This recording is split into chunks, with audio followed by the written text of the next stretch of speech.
I am joined right now by Sami Callihan. Not to understate it at all, but big match coming up at Victory Road. Barbed Wire Massacre is returning. It's a three-way match. Something that you've been a part of before, but how are you looking to maybe up the ante a little bit this time around? I feel like you did understate it a bit. This is Barbed Wire Massacre. This isn't just a normal match. This match doesn't happen every year like other companies. This match, it really is like, I want to say this is the fifth or sixth Barbed Wire Massacre match in Impact Wrestling history. And after this match, I will officially be in more Barbed Wire Massacre matches than anyone else in Impact Wrestling history. So that's a big accomplishment. Give me a congratulations. Give me a little round of applause. And I appreciate it. Thank you. I clapped. I'm glad I didn't have to ask for that. I clapped. I warned you. I didn't want to understate it, but you brought it home. And you are right. It's the fifth one in Impact Wrestling history.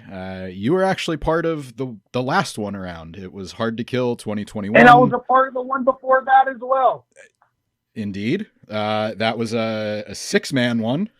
So I mean, you have experience. You would assume that you're the favorite going in, knowing that you had the last two matches. How are you looking to make it different? Because obviously you had tag team elements in the first one. It was a very personal feud with you and Eddie Edwards, so you have that element in that one. How do you make this one stand out? Like, obviously you're going to get some crazy spots. There's barbed wire. I'm assuming blood is a safe bet. How do you make this one stand out? Well, I think it's one of those things, as far as Barbed Wire Masters go, I'm pretty sure, correct me if I'm wrong, this is the first one that's ever just a three-way. There's been singles, there's been tags, but I think this is the very first three-way one. And Correct. Going into it, you said, it's safe to assume that there's going to be blood. 100%. Anytime there's barbed wire, there's going to be blood. Being in there, a guy like Moose got a little hardcore in his past before, so Moose knows what to expect. But I don't think Soldier Boy Steve Maclin really knows what's going to happen to him in this matchup. He wants to talk about how he's been to war. He wants to talk about how he's built for stuff like this. I really don't think he knows exactly what he's getting himself into. And in addition to those matches, you also have a barbed wire baseball bat death match and a barbed wire ropes match in addition to the barbed wire massacre matches. So there's a lot that's going to go on. And I misspoke. This is just another Friday night for me. I've said that before. People like to party. I like to party. This is a party for the Death Machine. I've been in matches like this all over the world. I don't really claim myself to be just a deathmatch wrestler. I claim myself to be the most versatile professional wrestler walking this planet yet. Today, any style you put me in, I'm going to be successful. But I'd be lying if I'm saying that I haven't been in matches like this before. Like I said, all over the world. I've been through matches like Cage of Death. I've been through matches with glass all around the ring in Japan. Like, this is just another Friday night for the Death Machine. One thing that you said caught my interest a few weeks ago. You mentioned that you wanted a Taipei Death match against Maclin. Obviously, this is a different kind of match, but I mean, is that something that you're going to introduce too, even though it's not that match? I mean, maybe fans aren't familiar with it, but you wrap your hands in tape and dip them in broken glass. Like, how crazy we getting here? Oh, I'm going to tell you right now, it's going to be crazy. You don't know what you're going to get. Hell, I don't even know what craziness I'm going to get into. As far as Taipei Death matches go, that is something I'd love to bring to Impact Wrestling eventually. At this point in my career, I want to do stuff that maybe have been relegated to the underground scene, stuff that people on a national scale, on a worldwide scale, has never seen before on the forefront of television. So anything I can bring from that realm to the television realm is something I want to do 100%. I would love to see it. I mean, like I said, that was on a stream. It caught my interest because, as you pointed out, it's not something that's really in the mainstream. I think, done right, done sparingly, it could really, hook fans, kind of like how Barbed Wire Massacre has done. Another match that I really enjoyed, the theme was the Concrete Jungle match in Impact Wrestling, and then you guys also had Monsters Ball not too long ago. So in thinking about that one, that you just came out off of a Monsters Ball match, how much influence did you have as far as making sure that it was like a classic Monsters Ball match, if you want to put it that way? Like, you guys are locked up for 24 hours, and that was like how it was brought in. The past few times before this, some of those elements were ignored, but this one really felt like a return to form. So how involved are you in making sure that it's not authentic, if that's the right way to put it? It's not a secret. I am a lifelong TNA wrestling fan, a lifelong Impact Wrestling fan.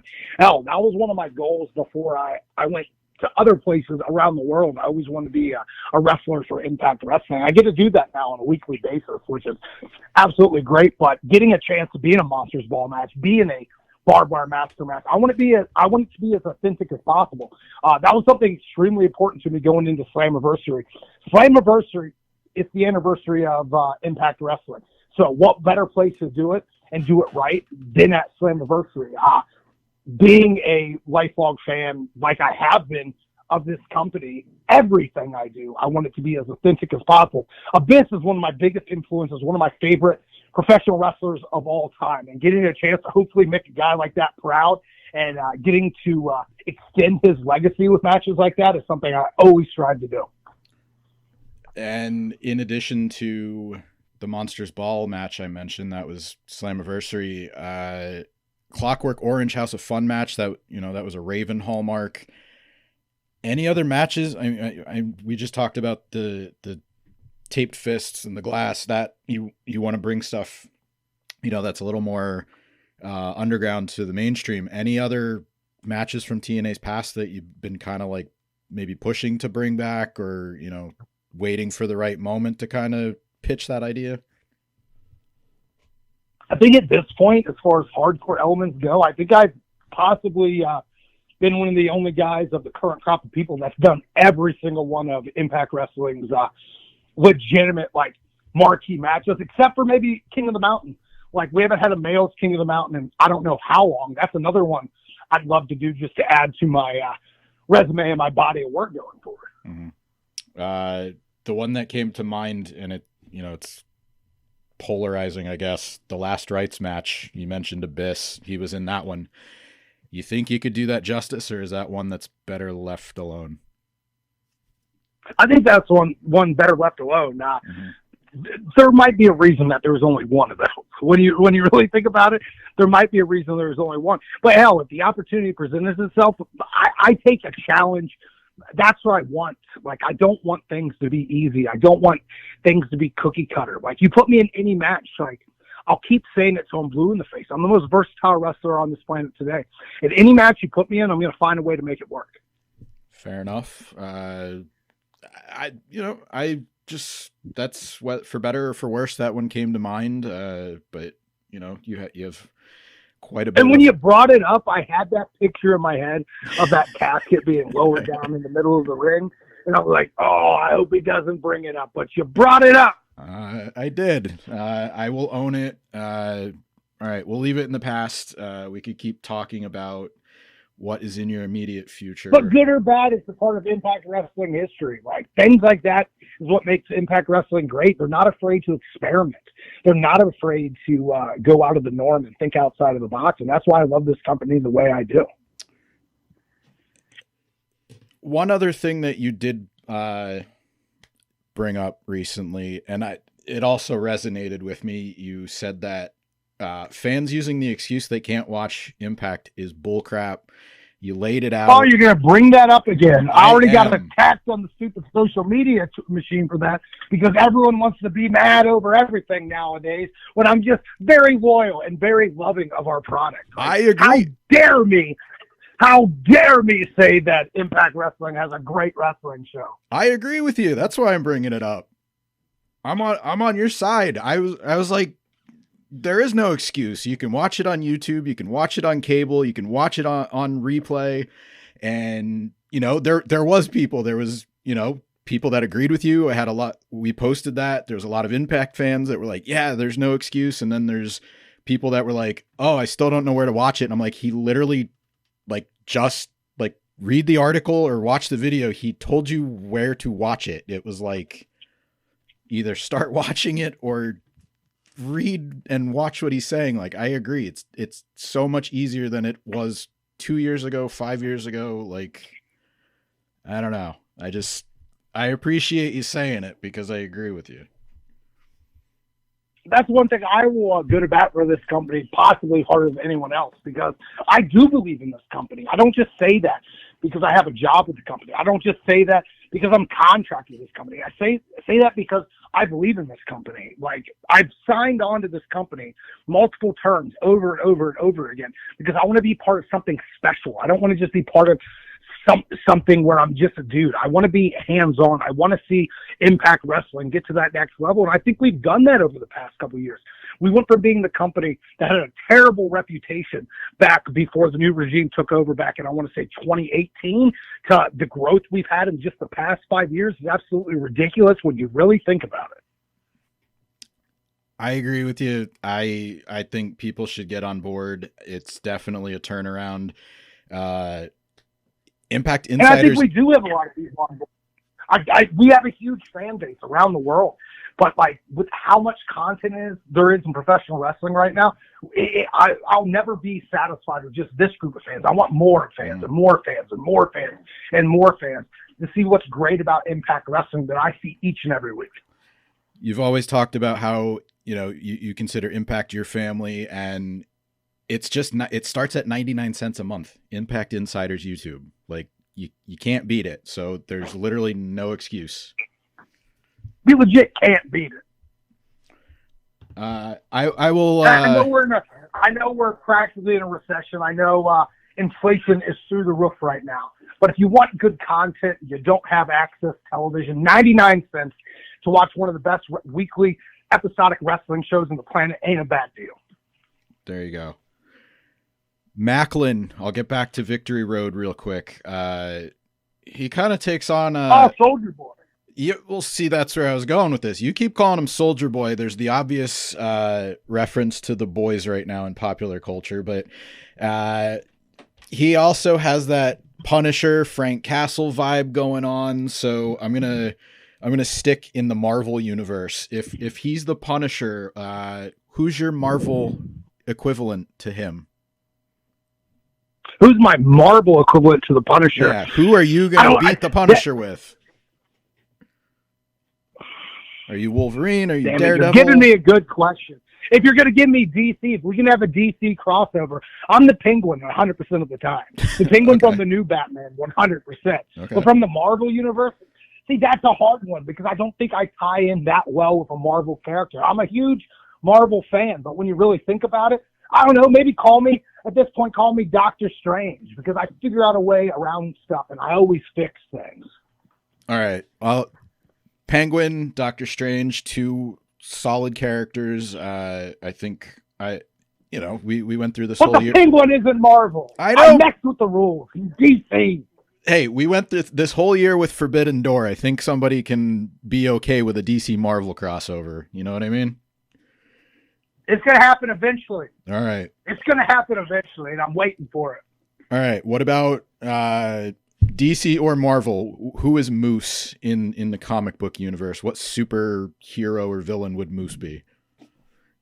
Whoever the dumbest character on the entire planet is, that's what Moose would be. He is the stupidest person I have ever had to deal with in the wrestling business.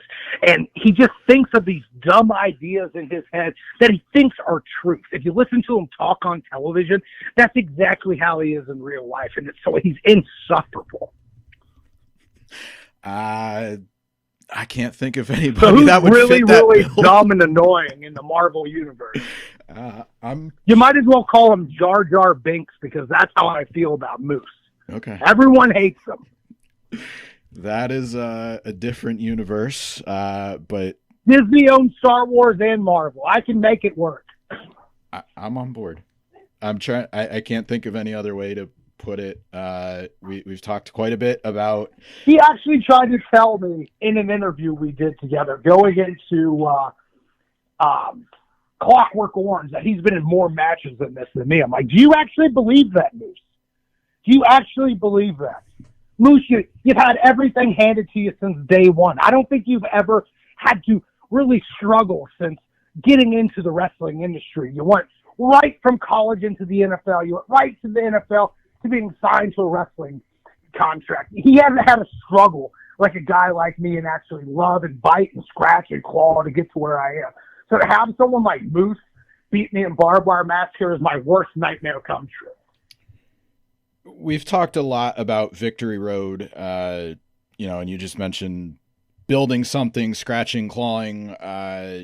Wrestling Revolver feels a lot like that in many ways. Building something from the ground up. What's that been like having, your hands on something in that way where, you're a wrestler, you're in Impact Wrestling, it's a collaborative effort, but you have a little bit more involvement from a promoter standpoint. And I know, you have, I'll mention real quick, you have another an event coming up soon, Tales from the Ring. But what's that been like, collaborating this way where, you're not only working with talent on that level, but we've also seen Impact get involved, like some of the special Impact Plus events, different featured matches. I think there was a couple recently on BTI. Like, what's that been like for you? I'm extremely lucky that running a wrestling company and being who I am in the wrestling industry and being under contract, that I got a boss in a company like Impact Wrestling that are more than helpful to help me with the Wrestling Revolver. Like, Wrestling Revolver couldn't happen the way it is if I didn't have full support from Impact Wrestling. And I think that's a thing that really goes unnoticed. And, I want to say thank you to that because of their help and because of the relationships I've built with other wrestling companies from around the world, I can put on what I say are the best shows in independent wrestling right now. And that's any company. And that's not taking a stab at any other company. There's a lot of really good independent wrestling companies right now, but there's no one doing it the way we are. We have wrestlers from multiple companies, and we are one of the only companies that you're going to see the matches you're going to see. I've said since the get-go of the Wrestling Revolver that it's wrestling for our generation, by our generation, because it's what my vision of professional wrestling should be. It's not just one style. It's flavors of ice cream. We got every flavor. It's a buffet of professional wrestling where you're going to see a comedy match, you're going to see a technical match, you're going to see a hardcore match, you're going to see a high-flying match, all under one roof for extremely reasonable price. One of the reasons I run a wrestling company and one of the reasons I only charge what I do for our pay-per-views is because I know it is hard right now for people. Money is hard to come by, and I want to give people that escape. I want to give people something that they can forget about maybe what's bad going on in their life and have 2 to 3 hours to sit down and truly be entertained. You have quite the slate of events coming up, so I thank you for your time. Again, Tales from the Ring is September 17th, and then Victory Road is the following week, September 23rd. That's in Nashville. So Barbed Wire Massacre 5. There you go. There's going to be blood.